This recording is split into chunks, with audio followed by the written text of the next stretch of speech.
The Haiti WikiLeaks report released this week exposes how the U.S. tried to interfere with and block an oil agreement between Haiti and Venezuela. We're joined now by the authors of the report called the PETRO Files, veteran Haiti correspondent Dan Coughlin and Haiti Liberté editor Kim Ives. Dan covered Haiti for the Interpress service from the United Nations and Port-au-Prince between 92 and 96. He's currently executive director of Manhattan Neighborhood Network. We welcome you both to Democracy Now! Talk about this and the heart of this report. Yeah, no, it's so important what Haiti Liberté and WikiLeaks have done, shedding light on what the U.S. does in Haiti.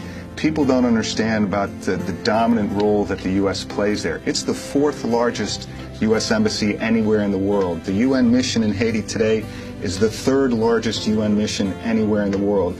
Haiti plays a pivotal role despite its small size in world history.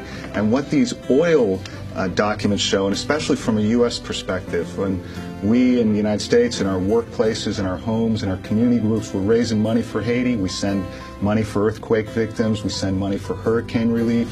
Some of us with our churches go on missions to Haiti to help build the country. But what we realize in these cables that Haiti Liberté has released along with WikiLeaks is that in fact the main obstacle to development in Haiti today is Washington, is the U.S. Embassy. It was what they do to undermine development.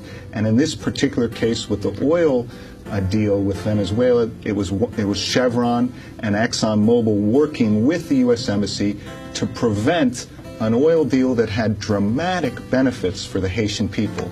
$100 million a year for the Haitian government to spend. For the poorest country in the Western Hemisphere, they would save $100 million a year? It's not just the $100 million a year, which is huge for Haiti. It's 10% of the Haitian government budget that they used for things like hurricane relief, for schools, for hospitals. The cables themselves admit that. It's not quote-unquote corruption. It's for direct support of the people.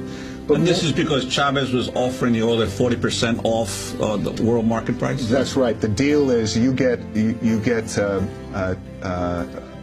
only have to pay 40% of the cost of the oil up front. 60%. Excuse me, 60% up front, and the rest on a 25-year, 1% a year deal. So you're essentially saving 40% of the cost of the oil, and you're using that for direct support to the people, but also it's part of a package where you're getting electricity to Haiti, and this is something that even the U.S.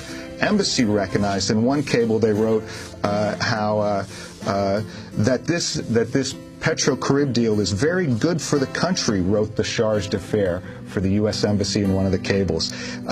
Port-au-Prince, Gonaïves, and Cape Haitian now have electricity thanks to Venezuela and Cuban technicians. Haiti receives shipments of Petro-Carib fuel every 2 weeks, and in addition to the 3 power plants already in operation and promises to modernize the airport in Cape Haitian, Venezuela's oil refinery project, etc. There's tangible benefits to the Haitian people, but Chevron, Mobil, ExxonMobil, and the U.S. Embassy tried to block this. Well, one of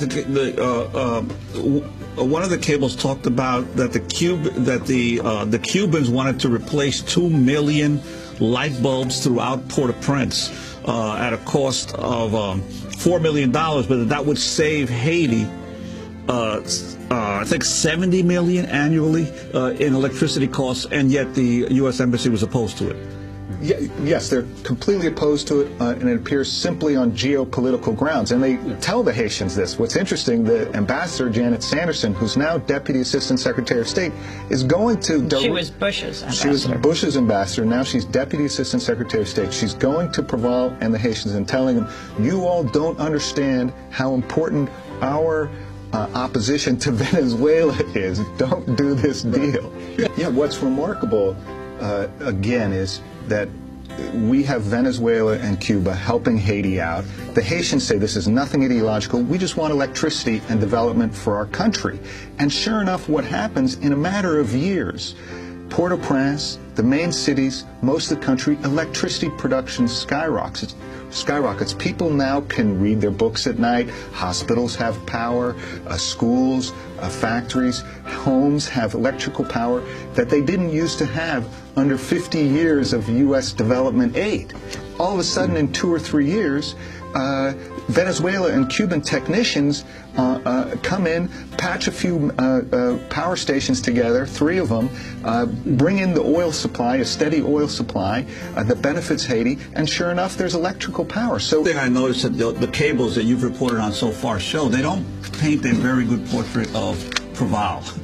In fact, Proval was constantly telling the U.S. Embassy that I really don't like Chavez. You know, I really didn't invite him. Right. But the embassy officials are saying he appears too weak to be able to stand up to his own people on issues like reaching a deal with Venezuela. Well, really what Proval was using was an age-old Haitian tactic, which is called malonnage, which is where you say one thing but you do another. And he was really playing the U.S., or what he thought he was playing. They ended up playing him because he was dealing with both sides. And as they say in Haiti, you had 2 candles for 2 saints, and the U.S. couldn't accept that. They said, you just have the candle for Washington, Ottawa, Paris. And so in that case, that's really why they've gone over to the Martelly camp, you know, who is a completely U.S.-centric guy who's, I think, maybe going to go after some of the Cuban and Venezuelan projects.